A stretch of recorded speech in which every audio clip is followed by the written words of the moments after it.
안녕하세요. 승리한 상가족 여러분, 그리고 강성성경연구원 여러분, 오늘은 마태복음 84강으로 마태복음 15장 32절에서 39절 말씀을 예수님의 사랑과 능력을 찬양하자라는 제목으로 함께 말씀을 나누도록 하겠습니다. 승리한 삶은 박효일 목사님의 구속사로 조망한 성경 연속 강해집을 통해서 편집이 되어 있고요. 저희들이 지금 현재 나누고 있는 15장에서 21장까지의 내용은 마태복음 3권의 내용을 통해서 편집이 되어 있습니다. 말씀을 좀 더 깊이 있게 묵상하고 싶으신 분들은 마태복음 강해집 내용을 참조해 주시길 부탁드립니다. 자, 오늘 본 말씀은 계속해서 이방인들에게 복음을 전하시고 그 이방인들을 불쌍히 여기시는 예수님의 모습을 볼 수 있습니다. 자, 32절 말씀을 보도록 하겠습니다. 예수께서 제자들을 불러 이르시되 내가 무리를 불쌍히 여기노라. 그들이 나와 함께 있은 지 이미 사흘이매 먹을 것이 없도다. 길에서 기진할까 하여 굶겨 보내지 못하겠노라 라고 말씀하십니다. 지금 예수님께서는 두로와 시돈을 거쳐서 갈릴리로 오시는 그 길을 이방 지역을 통과하면서 오고 계십니다. 그리고 그 지역을 돌아다니실 때 예수님을 따라서 나온 사람들이 있었습니다. 많은 연약한 사람들이 함께 나와서 고침을 받았습니다. 그러면서 예수님과 헤어지지 않고 계속 그곳에 머물면서 예수님께 말씀을 배웠다는 것입니다. 이것은 놀라운 역사입니다. 이방인들도 예수님과 함께하면서 이스라엘의 하나님께 영광 돌리는 일을 계속하고 있었던 것입니다. 그런 백성들을 본 예수님께서 어떤 마음을 품으십니까? 그들을 불쌍히 여기시고 그들에게 긍휼한 마음을 품으십니다. 그렇게 긍휼한 마음을 품을 수밖에 없는 이유가 지금까지 사흘이나 예수님과 함께 있었기 때문입니다. 그러면서 계속 그곳에서 고침을 받고 말씀을 배운 것입니다. 그리고 바로 이들이 지금 돌아가게 되면은 이미 많은 지역을 따라왔기 때문에 그냥 쉽게 갈 수가 없습니다. 오히려 돌아가다가 기재나여서 쓰러질 수도 있습니다. 그래서 예수님께서는 이 부분을 채워주시길 원합니다. 이것을 통해 우리가 예수님께서 우리를 향한 마음, 하나님께서 우리를 향한 마음을 엿볼 수 있습니다. 우리가 함께 묵상하기를 통해서 이 마음을 좀 더 확인해보는 시간을 갖도록 하겠습니다. 시편 23편 1절에 이렇게 기록되어 있습니다. 여호와는 나의 목자시니 내게 부족함이 없으리로다.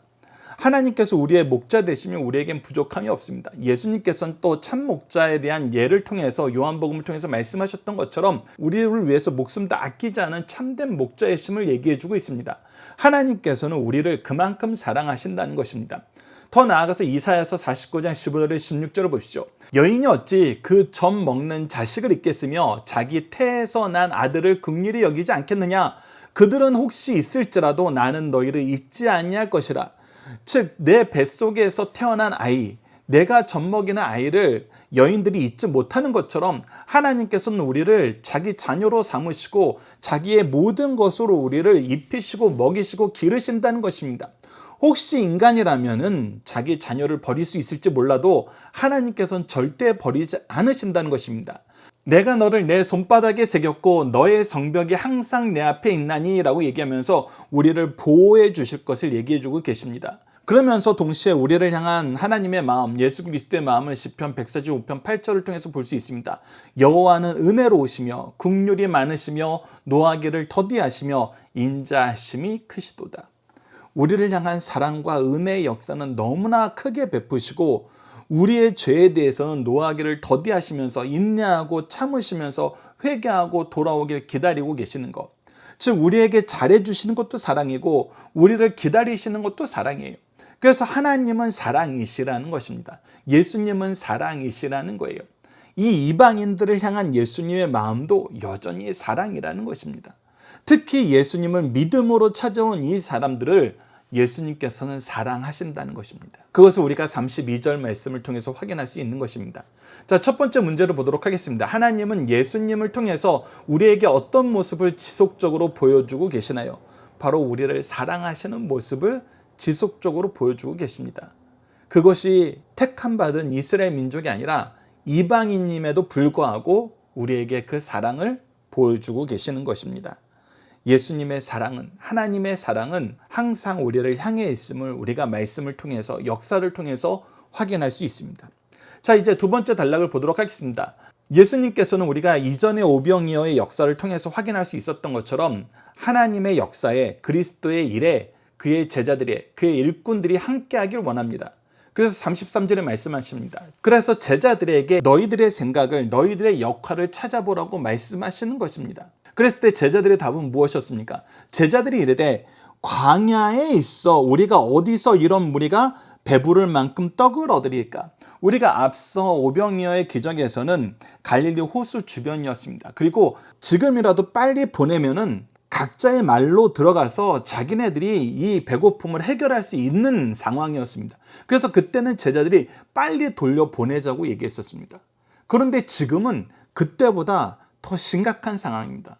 지금 광야입니다. 각자 돌려보낼 말도 너무 멀리 떨어져 있는 것입니다. 언제부터 우리를 따라왔는지 알 수 없을 만큼 오래된 사람들도 있습니다. 그러니 상황이 그때보다 더 안 좋아진 것입니다. 그런데 제자들은 예수님께서 무엇을 하실 수 있었는지 알고 있었습니다. 그렇다면 예수님이 자기네들에게 원하는 것은 우리들이 이 일을 해결하는 것이 아니라 하나님께서 이 일을 역사하는데 동참하게 하기 위한 질문이라는 걸 알 수 있었습니다. 그런데 오히려 더 절망적인, 자신들이 더 연약한 상태에 있음을 더 강조하는 이야기만 하고 있습니다. 계속해서 보십시오. 우리가 어디서 이런 무리가 배부를 만큼 떡을 얻으리까? 떡을 얻을 데가 없다는 것입니다. 더 환경이 더 안 좋아졌다는 것입니다. 그럴 때 예수님께서 뭐라고 말씀하십니까? 34절입니다. 예수께서 이르시되 너희에게 떡이 몇 개나 있느냐? 이르되 7개와 작은 생선 2마리가 있나이다.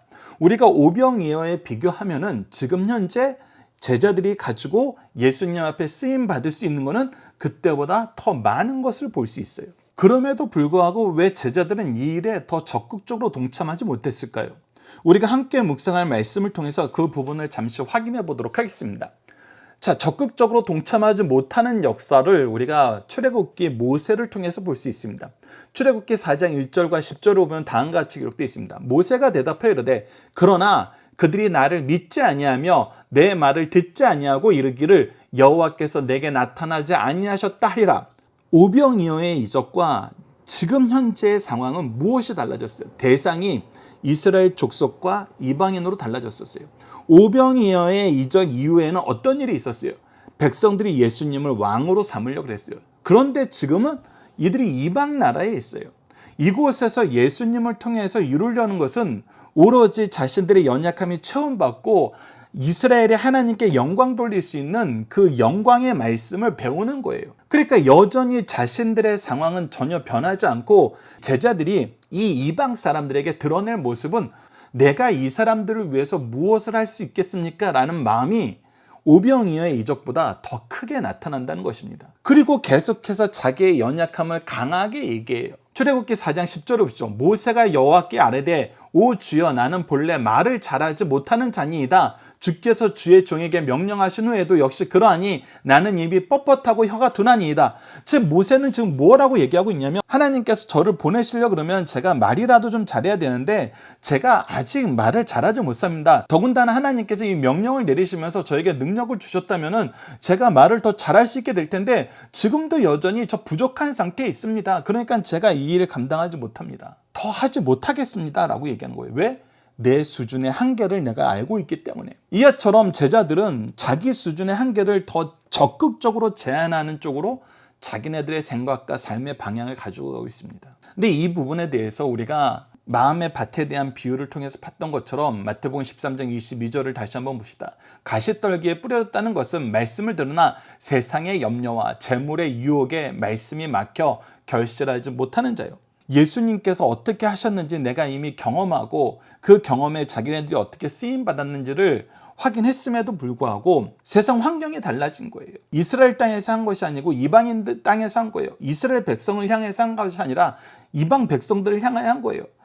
이스라엘 백성들을 향하여 이스라엘 땅에 살 때는 자기네들이 큰 영광을 받게 되는 상황이었는데 지금 여기에서는 아무것도 받을 것이 없는 상황이에요. 그러니까 여기에서 쓰임받기가 더 싫어지는 거예요. 그리고 여기서 무엇을 해결하려는 자기네들의 역할은 더욱더 축소되어 있어요. 우리가 외국에 나가지 않고 한국 땅에서 살면은 동일한 어려움을 겪더라도 내가 이것을 어떻게 해결해야 되겠다. 속된 말로 비빌 언덕이 조금 있어요. 그런데 외국에 가서 우리가 동일한 어려움을 얻게 되면은 오히려 그때는 내가 아무것도 할 수 없는 더 연약한 상태에 놓이는 것을 보게 되거든요. 지금 제자들의 입장도 마찬가지인 거예요. 자기네들이 잘 알던 지역과 자기네들이 지역이 아닌 곳에서 똑같은 어려움이 발생했는데 여전히 내 입장에서는 이것이 어려워 보인다는 거예요. 그러니 내가 이 일에 동참 못하겠다 그러는 거예요. 그때 예수님께서는 다시 동일한 걸로 물어보십니다. 너희에게 있는 것이 무엇이냐? 너희들이 나에게 가져올 수 있는 것이 무엇이냐?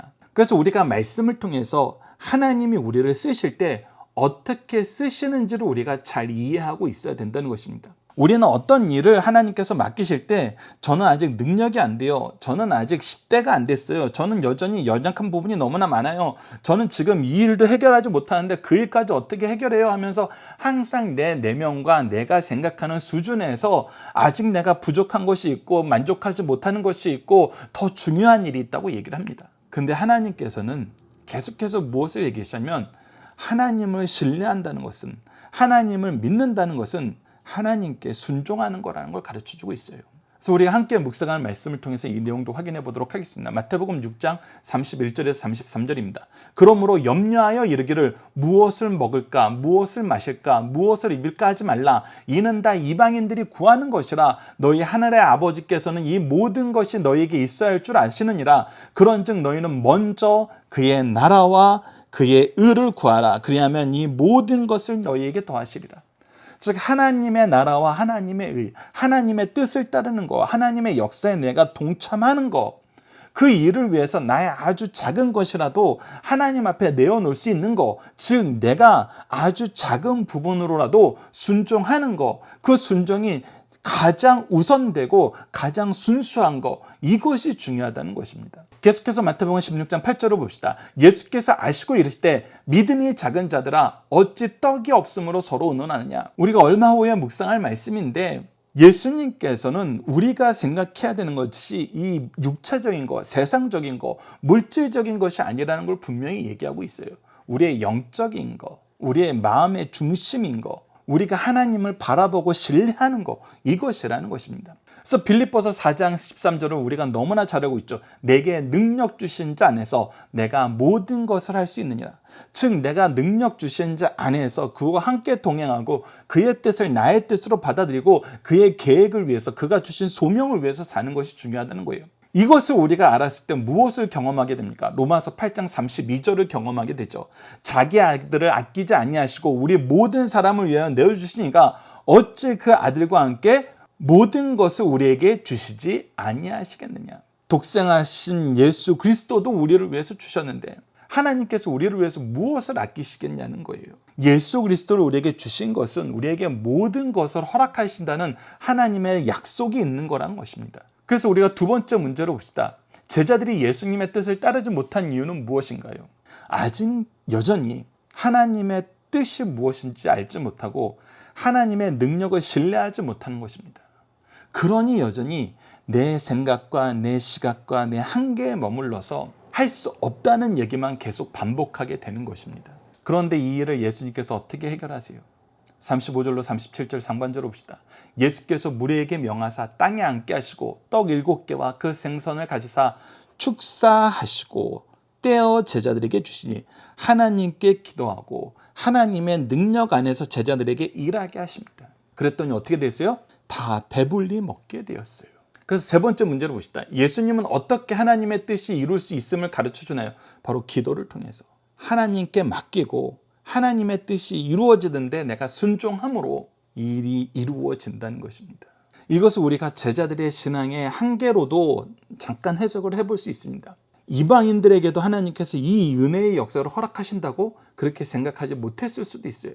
때로는 더 적극적으로 이방인들에게 이렇게까지 하실 필요는 없잖아요 라고 얘기하면서 오히려 반항했을 수도 있습니다. 그런데 중요한 건 뭐예요? 예수 그리스도께서는, 하나님께서는 그런 제자들을 연단시키시고 돌이키시고 쓰임받게 하신다는 거예요. 그러니 우리는 항상 하나님의 말씀에, 예수 그리스도의 뜻에 순종하는 삶을 살아야 된다는 것입니다. 마지막 세 번째 단락을 보도록 하겠습니다. 37절 후반절에서 39절 말씀입니다.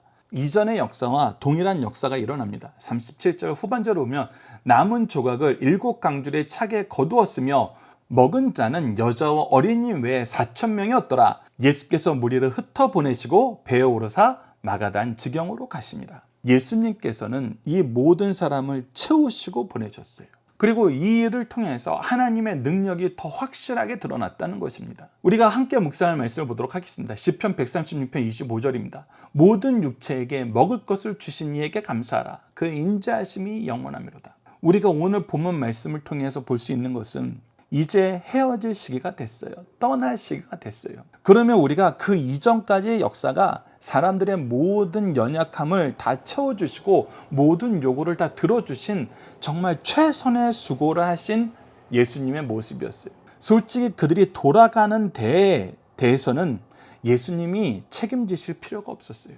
예수님이 하실 일도 아니었고 그들이 먼저 요청한 일도 아니었어요. 그런데 어떻게 하셨어요? 선제적으로 그들의 연약함을, 그들의 부족함을 먼저 채워서 넉넉하게 돌아가게 하셨어요. 이것이 바로 하나님께서 우리에게 보여주신 사랑이고 우리가 정말 감사해야 될 내용이라는 것입니다. 그것을 우리가 시편 말씀을 통해서 확인하는 거예요.